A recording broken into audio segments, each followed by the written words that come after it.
सभी साथियों को नमस्कार। मैं रोहित आप सभी का स्वागत करता हूं रोहित स्टडी पॉइंट में।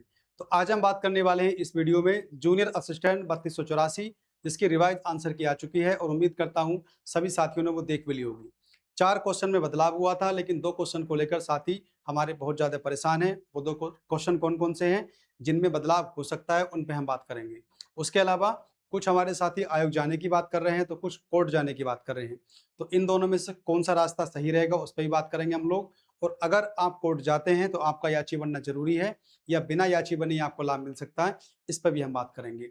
अब क्या कट ऑफ पर प्रभाव पड़ेगा, अब इस पूरी भर्ती प्रक्रिया में कितना समय और लगने वाला है, आपके रिजल्ट को लेकर, आपकी टाइपिंग के लेकर कितना समय अभी आपके पास है, इन सब के बारे में बात करेंगे इस वीडियो में। तो जितने भी हमारे साथी इस भर्ती का पेपर दिए हैं उन सब के लिए वीडियो इंपॉर्टेंट रहने वाली है। तो वीडियो में बने रहना क्योंकि सब चीजें मैं आपको बताने वाला हूं कि अब इसमें आगे के रास्ते क्या हैं। तो सबसे पहले सभी साथी चैनल को सब्सक्राइब कर लो, बेल आइकन का बटन दबा दो ताकि मेरी हर एक वीडियो आपको मिल सके, क्योंकि समय समय पर मैं आपको यूपी ट्रिपल एससी की सारी अपडेट देता रहता हूं। और खास करके जूनियर असिस्टेंट चाहे पुरानी वाली भर्ती हो चाहे ये आपकी भर्ती हो, सारी अपडेट आपको दूंगा। और जितने भी क्रियाकलाप आपके हित में होंगे मैं आपके साथ रहूंगा, आप परेशान ना हो, बस हमारे साथ बने रहना है। चैनल को सब्सक्राइब कर लेना क्योंकि यहाँ से आपको सब जानकारी और सटीक जानकारी मिलने वाली है इस भर्ती को लेकर, चाहे पुरानी वाली भर्ती हो उसको लेकर। और अभी 5512 वाले साथी हमारे 22 जून को जाने वाले हैं आयोग, तो हम भी वहां जाएंगे। तो वहां आपकी मांगे भी रखी जाएंगी, यानी कि जो क्वेश्चन को लेकर विवाद है। तो साथियों आप भी चलना, अपनी मांगे वहां रखना, क्योंकि पहला रास्ता देखिए आयोग का है, कोर्ट का रास्ता सबसे बाद का है, उसे बाद में देखेंगे। तो देखिए 4 क्वेश्चन बदलाव हुआ था, आप सभी को पता है। प्रसाद वाले में हुआ था, निरोग वाले में, बैसाखी वाले में और एक आपका यूपीआई वाले में। देखिए बैसाखी वाले को लेकर कोई साथी ज्यादा परेशान होगा नहीं, क्योंकि इसमें तो बदलाव होना था, फुल मार्क्स मिलना ही था। जैसा क्वेश्चन था ये उसके हिसाब से इसमें कोई दिक्कत नहीं होगी। यूपीआई वाला जो क्वेश्चन था इसमें हो सकता था, एक ऑप्शन था ऐसा, यदि आयोग चाहता था उसे कर सकता था, लेकिन नहीं किया तो कोई बात, चलो छोड़ो। यानी 2 क्वेश्चन को लेकर ज्यादा दिक्कत नहीं है। लेकिन ऊपर के जो 2 क्वेश्चन है आपके, प्रसाद वाला और आपका निरोग वाला, इनको लेकर हमारे साथी ज्यादा परेशान है, क्योंकि वो जानते हैं, आप सभी जानते हैं, हम भी जानते हैं, एक क्वेश्चन कितनी वैल्यू रखता है। यानी एक क्वेश्चन आपकी नौकरी छीन सकता है, एक क्वेश्चन मेरिट से आपको बाहर कर सकता है। तो एक क्वेश्चन 0.25, 0.75, 0.50 यहाँ से बच्चा बाहर हो जाता है। ये तो पूरे पूरे आपके 2 क्वेश्चन है। तो इन्हीं क्वेश्चन को लेकर आज हमारे साथी परेशान है। तो बताऊंगा भी मैं आपको कि इन क्वेश्चन को चेंज क्यों किया गया है या फुल मार्क्स क्यों दिया गया है। सबसे पहले बात करेंगे प्रसाद की, बिल्कुल सही लिखा हुआ है, कोई दिक्कत नहीं है। लेकिन उसके बावजूद भी इसमें क्या हुआ है कि शब्द के शुद्ध रूप का चयन करना था, यानी इसका जो आंसर दिया है उन्होंने उपयुक्त में से कोई नहीं दिया है। यानी कहने का मतलब हो गया कि प्रसाद, प्रसाद, प्रभात और आपका प्रसाद, सारे जो ऑप्शन थे आपके डी के डी वो प्रसाद के थे, लेकिन फिर भी आंसर क्या दिया उन्होंने, उपयुक्त में से कोई नहीं। जबकि प्रसाद लिखा हुआ भी ठीक है। तो उसकी वजह क्या बताई गई थी, वजह मैं आपको बताता हूँ। ये जो लिखा हुआ ना शब्द आपका है, इसके पीछे लग रहा कोमा, ये वाला कोमा। तो उनका ये मानना था कि शब्द के शुद्ध रूप का चयन करना है आपको। यानी कि इस कोमे से ये हुआ कि शब्द के शुद्ध रूप का आपको चयन करना है। अब शब्द के 2 ऑप्शन नहीं है, ऑप्शन किसके थे, प्रसाद के थे, तो इसीलिए इसका ऑप्शन दिया गया है उपयुक्त में से कोई नहीं। अब जरा सोचिए आप लोग कि आयोग की क्या मंशा रही होगी कि इस तरह के क्वेश्चन बना के दिया है कि बच्चों को बाद में जाके परेशान करना है। दूसरे क्वेश्चन की बात कर ले, निम्नलिखित में से अशुद्ध शब्द का चयन कीजिए। यहां पर क्या करना है, अशुद्ध शब्द का चयन करना था। अधिकतर हमारे साथियों ने निरोग लगाया था और ये सही भी है आपका, लेकिन अशुद्ध की बात करें, अब यहां भी कॉमा लगा हुआ है तो इसमें दे दिया आपका फुल मार्क्स, इसमें दे दिया आपका फुल मार्क्स। और जबकि यहाँ क्या दिया है उन्होंने, यहाँ इनमें से कोई नहीं। क्या तो दोनों में ऐसा होता, भाई दोनों की कहानी सेम है, सेम कोमे लग रहे हैं आपके, या तो दोनों में एक ही आंसर होता या फिर दोनों के जो पहले के आंसर थे वो होते। अब इसी बात को लेकर हमारे साथी 2 भागों में बढ़ चुके हैं, एक तो जो पहले वाले आंसर और एक आपके नए वाले आंसर। अब या तो उनके पास रास्ता है आयोग जाने का, या रास्ता साथियों है आपका कोर्ट जाने का। कोर्ट कब जाना है, याची बनना है नहीं बनना है, इस पर भी हम बात कर लेंगे। अगर याची नहीं बनते हो तो क्या आपको लाभ नहीं मिलेगा, ऐसा बिल्कुल नहीं है। सबसे पहला रास्ता कौन सा है, आयोग जाने का है। भैया 22 जून हम लोग भी जा रहे हैं, ठीक है। जो 5512 वाली भर्ती थी उसका रिजल्ट फाइनल, आप भी सहयोग कीजिए, क्योंकि अगर वो भर्ती पूरी होगी तो आप जानते हो कि आपकी भर्ती में बहुत सारा डीबी स्किप भी होगा, टाइपिंग स्किप भी होगी। जो पहले सेलेक्ट हो जाएंगे तो वो क्यों आपके जाएंगे। यहीं पर आपके साथ मिलकर फिर जो जो चीज़ें आपकी हैं इन 2 क्वेश्चन को लेकर, यहाँ आपकी मांगें भी रखी जाएँगी, आपकी बात भी रखी जाएगी। तो पहला रास्ता तो आयोग जाने का है। आयोग से कहा जाएगा कि जो रिवाइज़ आंसर की आपने निकाली है, उस पर पुनः विचार कीजिए और एक बार फिर से आप लोग सही से आंसर की बना के दीजिए, ताकि हम लोग परेशान ना हों। क्योंकि आयोग चाहेगा तो इस चीज़ को कर देगा सोल्व।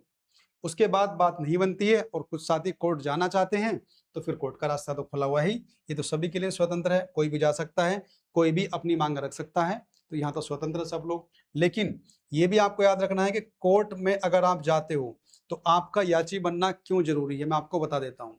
देखिए कोर्ट क्या करता है, या तो आयोग को फटकार लगाएगा और कहेगा कि हाँ भाई इसका ऑप्शन आप ये करें, तो वो तो जिसका सही होगा उसे नंबर मिलेगा, जिसका नहीं होगा उसको नहीं मिलेगा। सेकंड क्या करेगा आपका कि वो सभी को नंबर दे देगा।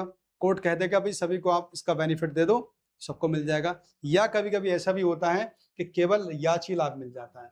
जैसे देखा होगा आप लोगों ने लेखपाल में, और एक भर्ती थी पुरानी वाली बीडीपीओ वाली, तो उन दोनों में क्या हुआ था, केवल याची लाभ दिया गया था। तो इन्हीं चीजों को लेकर बता रहा हूं मैं आपको। अगर कोर्ट जाते हैं, यानी कि हमसे जुड़े रहिए आप लोग। अगर कोर्ट वाली कोई बात आएगी तो मैं आपको बताऊंगा, और सभी हमारे साथी जो हमारे जुड़े हैं चैनल हमसे, उन सबको याची बना देंगे, कोई बड़ी दिक्कत नहीं है।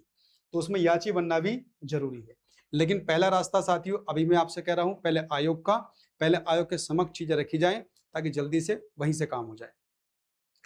उसके अलावा अब कुछ साथी परेशान है कट ऑफ को लेकर। तो मैंने पहले ही कहा था कि जब पेपर देने के बाद और फिर टाइपिंग है, अभी समय बीतेगा आपका, तो धीरे धीरे चीजें आपकी ऐसी होती चली जाएंगी। अब जो 80 पे दे, अब भैया सीधे सीधे वो 78 79 पे आ गए, है ना।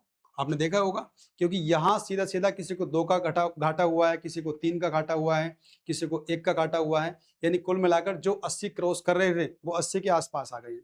अभी तो टाइपिंग भी बाकी है आप लोगों की। तो मुझे लगता है ऐसा कि अगर पोस्टें 3281 हैं, और उससे पहले देखिए AGTA, BPO और आपका जूनियर असिस्टेंट 5512, SI दरोगा हो गया, कांस्टेबल वगैरह हो गया, ये सब भर्तियां आपकी पूरी हो जाएंगी। और जब ये सब भर्तियां पूरी हो जाएंगी तो बहुत अच्छा चांस आपके पास रहेगा कि यहाँ कट ऑफ कम जाने का। तो टाइपिंग के लिए तो आप श्योर हो कि भाई 55-60 के आसपास जाने वाली है। 56 चली जाए, 57 चली जाए, 58 चली जाए, या 60-61 चली जाए। हिंदी की स्पीड बनाते रहिए आप लोग 25, और इंग्लिश की बात करें तो 30। लेकिन बात करें फाइनल कट ऑफ की, तो मैं अभी बता रहा हूँ, जिनके नंबर 75 से 80 के बीच में है जनरल कैटेगरी वाले, तो वो आराम से आप लोग टाइपिंग करना शुरू कर दीजिए। क्योंकि इन क्वेश्चन से लेकर आपकी भर्ती पर कोई ज्यादा फर्क पड़ने वाला नहीं है। ये कोर्ट केस चलते रहते हैं, भर्ती चलती रहती है। तो ये सोचकर ना बैठना आप लोग कि अब इसका फैसला आएगा या फिर ये रिवाइज आंसर की आएगी तब जाके भर्ती आगे बढ़ेगी, ऐसा कुछ नहीं होता है। ये सब चीजें आपकी बाद में देखी जाती हैं। भर्ती प्रक्रिया चलती रहेगी, ये चीजें आपकी चलती रहेंगी। इसका निर्णय ऐसा भी होता है कि बहुत बाद में आता है, रिजल्ट के बाद में भी। ओबीसी वाले 75 वाले मानकर चले, और SC वाले साथियों 70, और महिलाएं भी 70-72 के आसपास कट ऑफ लेके अपने तैयारी में शुरू हो जाएं। ज्यादा समय आपके पास नहीं है, क्योंकि 25 की स्पीड मांगी हिंदी में, इंग्लिश की मांगी आपकी 30 में। तो अब कट ऑफ मुझे लग रहा है कहीं ना कहीं 75 और 80 के बीच में रहने वाली है। इसीलिए क्योंकि ये सारी भर्तियां पूरी हो जाएंगी, और ऊपर से आपका ये 2-3 क्वेश्चन का बहुत बड़ा इफेक्ट पड़ेगा, क्योंकि यही लीड बना के जा रहे थे, अब यही आपके पीछे आ गए। तो जो आपके आगे पीछे थे वो सब समान होने वाले हैं। तो साथियों मेरा यही कहना है कि 80 के पास, 75-80 के बीच में यदि आप हो तो आराम से टाइपिंग करते रहे। ये सोच के मत बैठना कि अब ये कोर्ट में जाएगी, कोर्ट से फैसले आएंगे 6 महीने 1 साल के बाद में, तब आपकी टाइपिंग होगी। ऐसा बिल्कुल नहीं है। भर्ती प्रक्रिया चलती रहती है, वो चीजें आपकी अलग रहती हैं, वो सब बाद में होती रहती है। इसलिए और रिजल्ट, जैसे कि मैंने कहा है कि जुलाई में रिजल्ट आपको देखने को मिल सकता है इसका। तो बहुत ज्यादा परेशान अभी नहीं होना है, एक बार आयोग चलना है। हम सब साथी 5512 वाले 22 जून को जा रहे हैं, तो आप लोग भी चलिए, क्योंकि ये भर्ती अगर पूरी होगी तो इसका फायदा आपको सीधा सीधा मिलने वाला है। तो वहां आप अपनी मांगे भी रख सकते हैं आयोग के समकक्ष, कि यानी इन क्वेश्चन पे 10-20 आदमी मिलकर एक ज्ञापन वहां दे देंगे कि जो आंसर की आपने अभी निकाली है उसमें एक बार पुनः विचार कर लीजिए।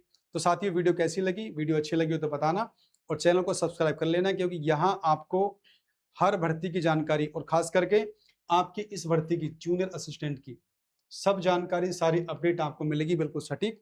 आपको याची बनना है तो सब हम डिटेल आपको देते रहेंगे समय समय पर। तो मिलते हैं अगली वीडियो में, तब तक के लिए बाय, और वीडियो देखने के लिए धन्यवाद।